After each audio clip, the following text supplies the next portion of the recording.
Hello kids! Kids, take out your phonics book and come to page number 1515.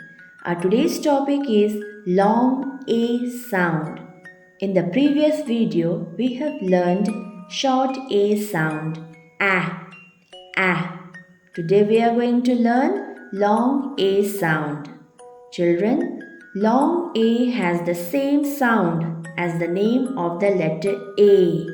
A. Read these words. Listen to the long A sound. Gr, apes, grapes, grapes. Sn, ache, snake, snake.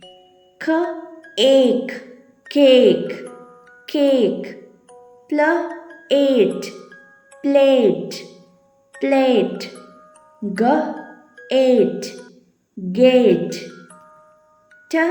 Able, table, table.